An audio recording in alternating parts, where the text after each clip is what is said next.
Bonjour à tous, aujourd'hui nous parlons finances publiques et attractivité économique.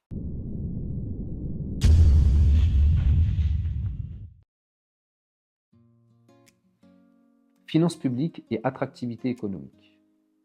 Notre action municipale reposera sur deux piliers fondamentaux, l'assainissement des finances publiques et l'amélioration de l'image et de l'attractivité économique de Sevran. L'argent public est votre argent, il est sacré, il doit être respecté, contrôlé et utilisé exclusivement au service de l'intérêt général. Nous serons intransigeants sur le bien fondé de chaque dépense communale. Les dérives financières et les pratiques dispendieuses, telles que les pots de départ à la retraite à 22 000 euros de petits fours en une soirée, n'auront plus leur place dans notre gestion municipale. Nos engagements. Renforcer la qualité du service public afin d'éliminer les coûts inutiles supportés par les contribuables. Ouvrir des enquêtes internes systématiques en cas de dysfonctionnement financier avec sanction ou signalement si nécessaire. Garantir une gestion rigoureuse, transparente et responsable. Je prends un engagement clair. Aucune augmentation de la taxe foncière durant l'ensemble du mandat. Les propriétaires sevranais n'ont pas à payer les conséquences des décennies de mauvaise gestion.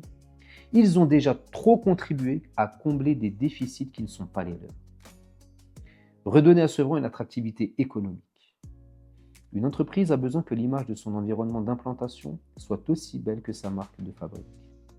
C'est pourquoi la sécurité, la propreté et la qualité du cadre de vie sont les conditions premières du développement économique. Sevran doit se doter d'un pôle économique structurant, de zones d'activité dynamiques, capables d'accueillir des entreprises pérennes et créatrices d'emplois locaux.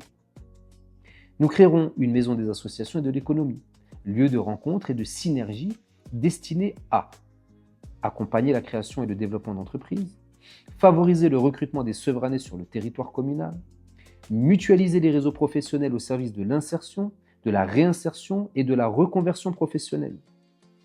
Je mettrai personnellement mes réseaux actuels et à venir à disposition des Sevranaises et Sevranais afin de multiplier les débouchés lorsque les offres communales seront saturées. Nous nous appuierons sur le tissu associatif sevranais pour créer de l'emploi, favoriser l'accès à la formation et définir les moyens nécessaires à l'accompagnement des personnes en recherche d'activité professionnelle. Je rencontrerai régulièrement les chefs d'entreprise et associations de commerçants afin d'optimiser le développement de notre économie locale.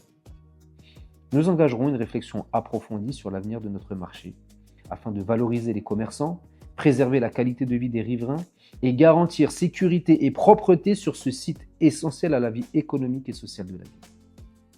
Enfin, nous travaillerons à la mise en place d'une monnaie locale, outil de développement d'une économie solidaire et de soutien au commerce de la ville. Santé et handicap. Le S de Sevran, c'est le S de la solidarité.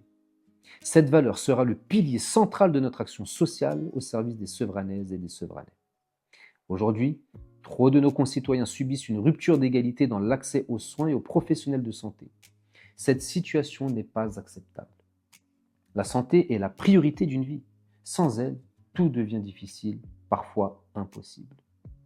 Nous agirons concrètement pour faciliter la réimplantation des professionnels de santé sur notre territoire, garantir la présence de médecins et d'au moins une pharmacie dans chaque quartier, travailler à l'amélioration de l'offre de soins de proximité en lien avec l'ensemble des partenaires institutionnels.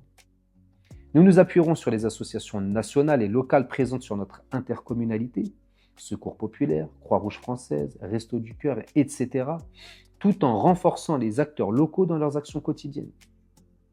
Handicap et inclusion. Procéder à la réfection des routes et trottoirs afin de faciliter les déplacements des personnes à mobilité réduite, PMR. Rendre facile en accessibilité l'ensemble des établissements recevant du public. Accompagner les associations favorisant l'inclusivité dans toutes les sphères de vie de nos concitoyens, établissements scolaires, structures sportives, événements culturels, etc. Renforcer la solidarité et lutter contre l'isolement. Personne ne doit être laissé sur le bord du chemin.